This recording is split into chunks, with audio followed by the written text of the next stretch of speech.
तुलसी के कुंड का भी विधान है। गोल कुंडा है ऐश्वर्य देगा, चौकोर कुंडा है।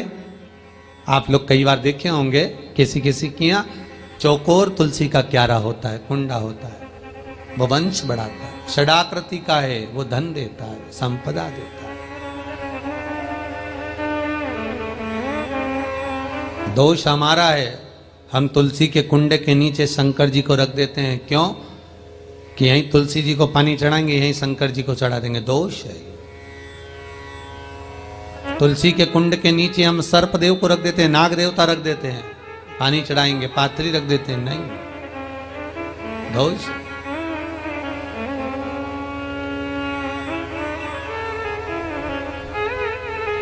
उसका दोष हम सबको स्वयं अगर गलती करते हैं तो स्वयं को भोगना। कैसा कुंड हो, 7 तरह के कुंडों का व्याख्यान तुलसी के रूप में कहा गया है महाराज। पहला गोल, दूसरा चौकोर, तीसरा षडाकृति, चौथा त्रिवेणी, 3 कोने वाला कुंडा। शास्त्र कहता है जिसके मार्ग घर में टुकड़े हो रहे हों, घर विभाजन की ओर हो रहा हो, तो 3 कोण का कुंडा घर में रखकर पूजा करने पर परिवार एक हो जाता है। 5वां, गार्डन में बिना कुंडे का, बिना कुंड का जो तुलसी का पौधा रोपित होता है, बिना कुंड के एक बगीचा जैसा बो दिया जाता है, तुलसी तुलसी उत्पन्न हो जाती है। महाराज, वहां पर संपदा तो रहती है पर चिंता बहुत रहती है, टेंशन बहुत रहता है। क्यों? घर के दरवाजे के बाहर इतनी सारी बगीचे में तुलसा कर दी।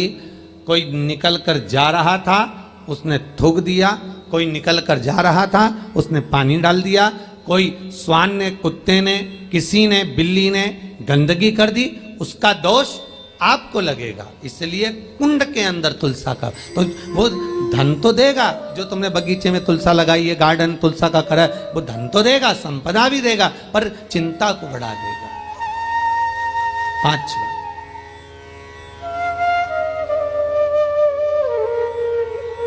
महाराज, 6, तुलसी के कुंड को 3 धार पर लटका कर रखना। कई जगह पर आपने देखा होगा तुलसी का जो कुंडा होता है उसको 3 जो तार होते हैं, 3 जो चेन होती है, उस पे लटकाया जाता है। महाराज, विष्णु पुराण उसका भी व्याख्यान करती है। महाराज, वहां व्यक्ति के कार्य उन्नति की सीढ़ी की ओर बढ़ जाते हैं। जैसे भोजन की थाली लग गई, भोजन तैयार हो गया, बस खाने बैठे हो और थाली खसक गई, समझ लेना कि तुलसी को अधर पर लटका कर रखा है। इसलिए कार्य तो हो रहे हैं, बनने वाले हैं, 4 दिन बाद ये काम होने वाला है, 8 दिन बाद ये काम होने वाला है, लग रहा है कि इसमें इतना फल मिलेगा, लग रहा है इस व्यापार को करेंगे तो इतना फायदा हो जाएगा, सब कुछ करा, लाखों रुपए लगा भी दिए, थाली मालूम पड़े खसक गई, अधर लटका है तुलसी। 7 क्रम है तुलसी के, ये 6ठा क्रम बताया। तुलसी का 7वां क्रम,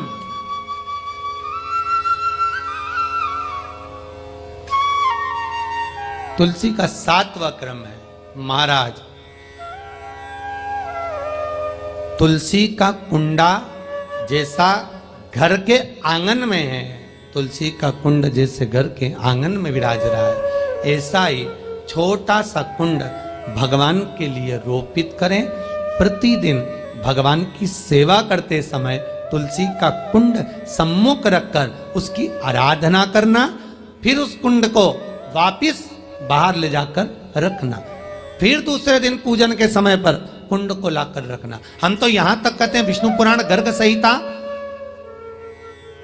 कल्याण का तुलसी अंग यहां तक वर्णन करता है कि आप पूरे साल ये नहीं कर सकते तो कम से कम कार्तिक के महीने में भगवान के सामने तुलसी का छोटा कुंड, चौकोर वाला, गोल नहीं, चौकोर कुंड लाकर भगवान के सामने रखकर छोटा सा कुंड का पूजन कर कर भगवान के साथ उस कुंड को वापस बाहर विराजमान करें, फिर कल लेकर आए, फिर विराजमान करें। आप पूरे साल नहीं कर सकते तो 1 महीना